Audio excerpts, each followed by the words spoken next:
این نوارها بهار سال گذشته در یکی از خواجگی‌های دهقانی جماعت دیهاتی سرز خواجگی دهقانی نشانوف هنگام گرفته شده است که دهقانان بعد تنفس طولانی بعد از نو احیا شدن ساحه تماک پروری با دست و دل گرم با امید به فردای نیک کوشش تماک را سر کردند.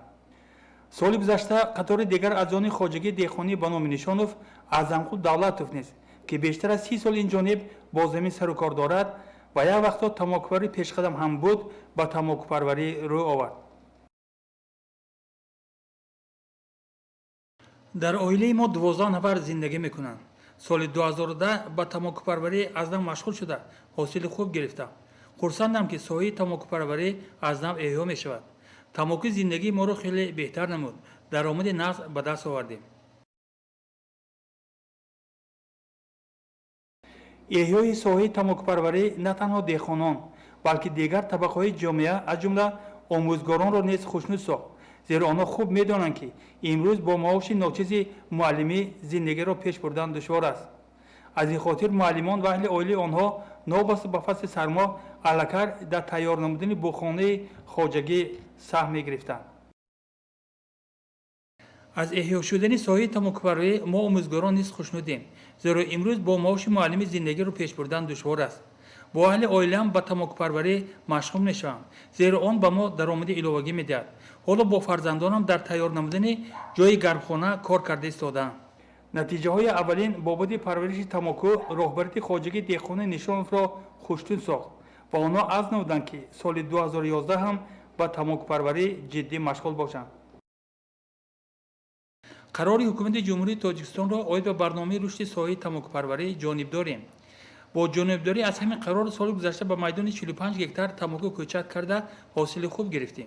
نیت داریم که در سال 2011 میدان کشت تماکو را زیاد نماییم. زیاد نمودن میدان کشت این پیدا شدن جایهای نوی کاری است. امروز فرزندان ما با تماکپروری مشغول شده به خارج کشور و مهاجرت خیلی کم میروند. ما احیای ساحه تماکپروری را پررا جانب داریم. دهقانی صاحب تجربه اعظمخود دولتوف که بالا درباره سخن رفت از امروز غم حاصل فردا را خورده. اول امید به خدا و ثانیاً تکیه به زمین مادر میکند. هر کی تماکو پرورش کند برد میکند. اولش خدا البته، لیکن ساحه تماکو اگر خوب مهنت نماییم ما را هم میخوراند هم میپوشاند. احیای تماکپروری نه تنها بودجه عائله ها را غنی نمود، بلکه مساعدت به آن کرد که یکی از پرابلم های اساسی مردم دهات خاصه بانوان حل و فصل شود. امروز زنان دهات که برایشان دسترسی به گاز طبیعی، هیزم و انگیسک دشوار است، پایه تماکو را چون سوزشواری استفاده میبرند. солҳои пеш осон набуд. барои нон пухтан аз сӯзишворӣ танқис мекашидем. ҳоло бошад пояи тамокуро барои нонпазӣ истифода мебарем. минбаъд ҳам тамоку мегирем. дар хоҷагии деҳқонӣ камар ҳам соли гузашта аз тамокупарварӣ даромади хуб гирифта имсол ҳам ин соҳаро дар мадди аввал гузоштаанд. ба 10 ҳисса замин тамоку кӯчат карда будам. ҳосили хуб роёнда 1200 сомонӣ даромад гирифтам. чӣ хеле ки мебинед ҳоло қисми тамокуро насупоридам. онро агар супорам боз даромади иловагӣ албатта мегирам.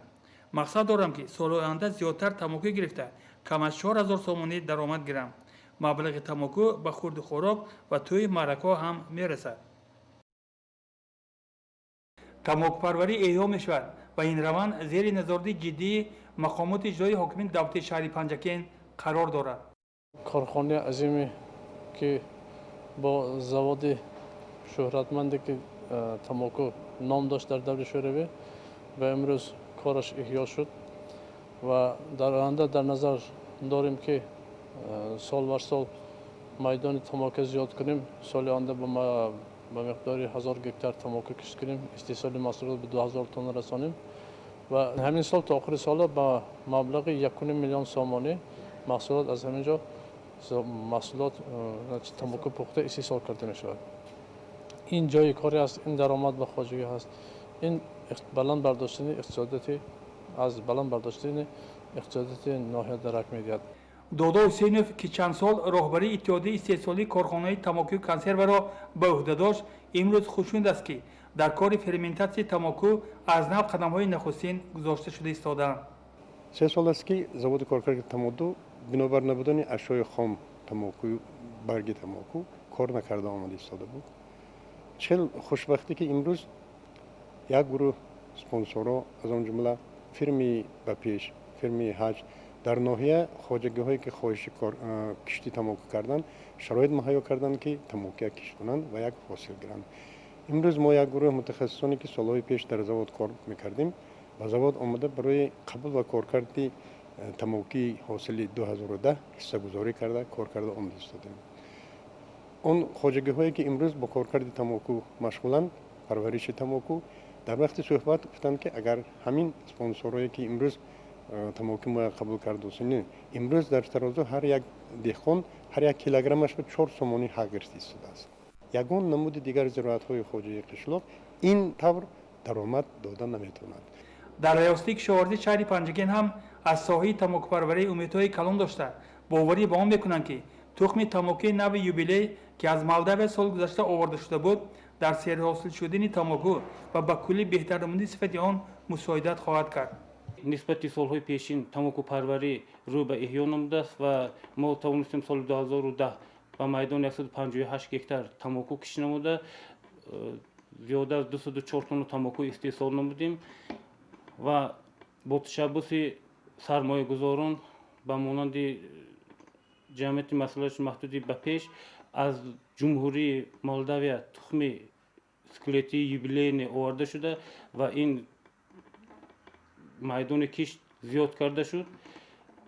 инчунин дар соли 2011 мо ба нақша гирифтем ки зиёда аз 250 гектар яъне нисбати соли 2010 100 гектари дигар майдони киштаморо зиёд кунем. дар соли 2010 аслан хоҷагии деҳқони ҷамоати саразм ба монанди хоҷагии деҳқони камар хоҷагии деҳқони ба номи нишонов ва қисман хоҷагии деҳқони ба номи тайлонов кишти тамокуро гурзонда истоданд.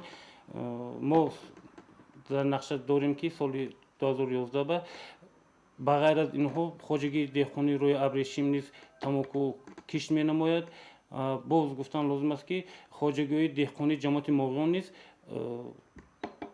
ба монанди хоҷагии деҳқони ба номи мӯъминова ва хоҷагии деҳқони моғиён дар соли 2011 низ ба кишти тамоку оғоз менамоянд. мардум хоса онҳое ки чандин сол дар корхонаи тамоку кор карданд имрӯз аз эҳёи соҳаи тамокупарварӣ хушнуданд ва баробари ин аз рӯзгори сирпурии он солҳо маоши саривақтӣ ва имтиёзҳои зиёде ки барояшон муҳайё шуда буд ёд мекунанд. мешинам ба хаёл фурӯ меравам ки бисёр корхонаҳои пуриқтидор корхонаҳое ки маҳсулотҳои зиёд мебарорданд имрӯз ҳамонҳо муфлис шуданд. ман солҳои зиёд дар корхонаи тамоку ки дар онҷо дар якҷоягӣ бо корхонаи шарбат буд 39 сол дар онҷо кор кардам. корхонаи тамоку яке аз корхонаи калонтарини ин ноҳия ба ҳисоб мерафт.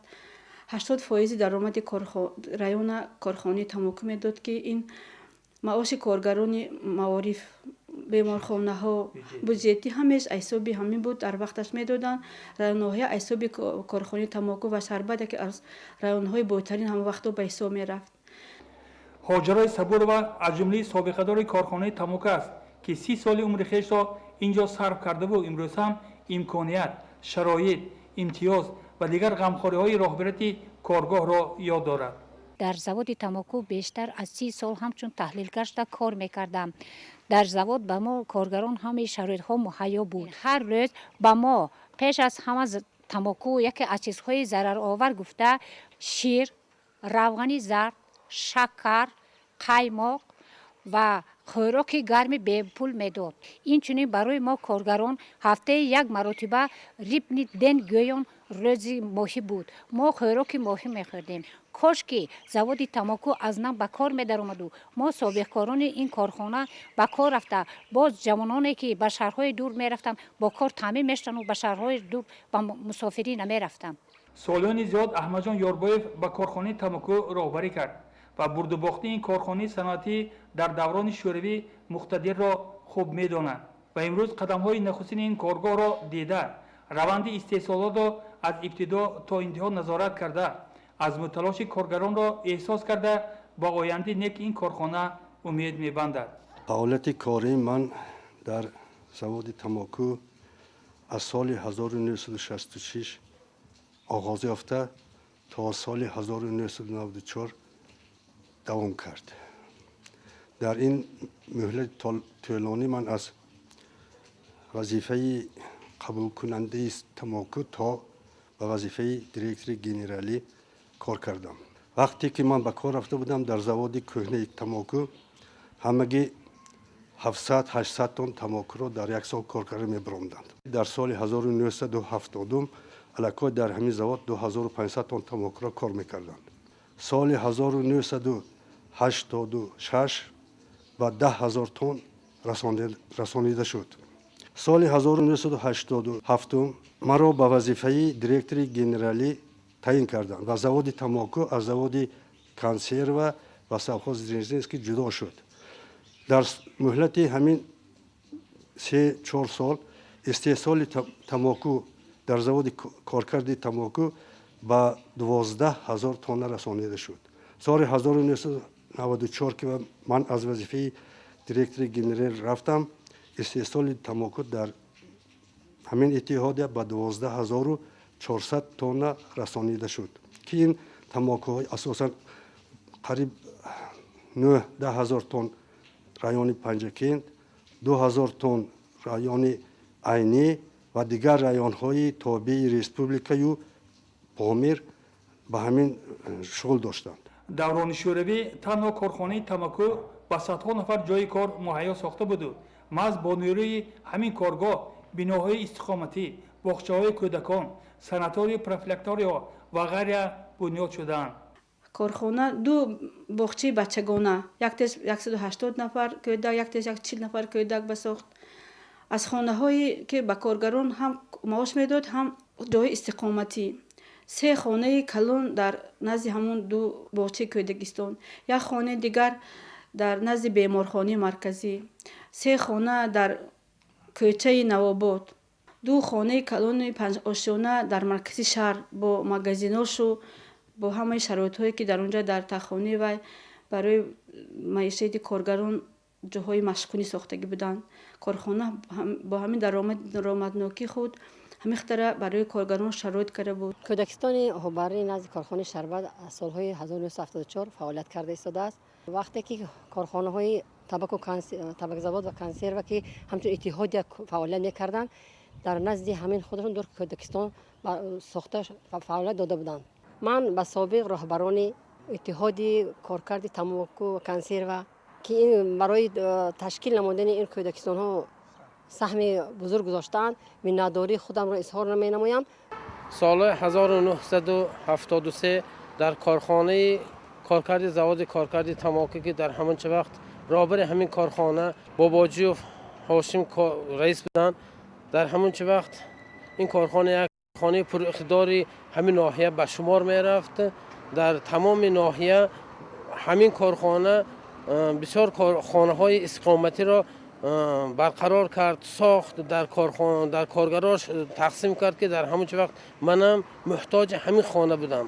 در همون سالهای 1986 به من خدا به شکر که از طرف راهبریت همین کارخانه در همین مرکز شهر از همین کارخانه یک حجره چهارخانگی نصیب گشته است تقدیم کردند. معلومات ها گرفتیم و فهمیدیم که کارخانه کارکرد تماکو با از سری نو و کار شروع کرده ایستاده است. باز من میخواهم که همین کارخانه چخیل که در سالهای اول با اقتدارهای خیلی بلند کار میکرد، باز طلب میکنم که با همون اقتدارها کار کرده این کار شهروندان همین شهری پنجکند را با کار تأمین کند و باز یک چند خانه هایی که در دوره های سال 1986 و 90 قامت افراخته بود، ما میخواهم که یک چند خانه های دیگر قامت افرازد. солҳои сол тамоку чун ашёи хом дар панҷаген коркард карда шуда мардум орзуи бунёди корхонаи истеҳсоли сигаретаро доштанд.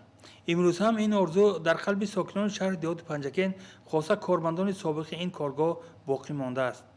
соли 1989 با تشبث وزارت صنعت خوراکواری ریسپوبلیکا به شهر لندن انگلیا سفری хизматӣ доштам. дар ҳамин сафари 10 рӯза ман бо заводи дачени предприятии малбаро мо ҳам контракт бастем ки дар заводи панҷакент фабрикаи сигаробарория ташкил мекунем. вақте ки ман ба панҷакент омадаму ҳамин хел гуфтугузорҳо мерафт ва воқеаҳое ки дар республикаи мо ба шумо маълум аст пайдо шуду, онҳо аз ҳамин контракт худдорӣ намуданду солҳои 90 ба аз сохтани он даст кашида монданд. агар мо дар ноҳияи панҷакента мо 4-5 намуди тамоку корем, заводи тамоки аз дигар ба кор дарорем ва дар баъзеи он цехҳои сигаробарорӣ албатта сохтан мумкин аст. ман ҳаминро ҳам медонам ва дида будам ва оварда цехҳои майда майда барои баровардани сигаретҳои аълосифати ҳозиразамон шароит дорад. 1-2 этажи заводи тамоки ки ҳозир дар мо вуҷуд дораду он бекор истодааст, дар онҷо ҳамун линияҳои хатҳои технологии сигарбарория монда сигаретро баровардан мумкин аст.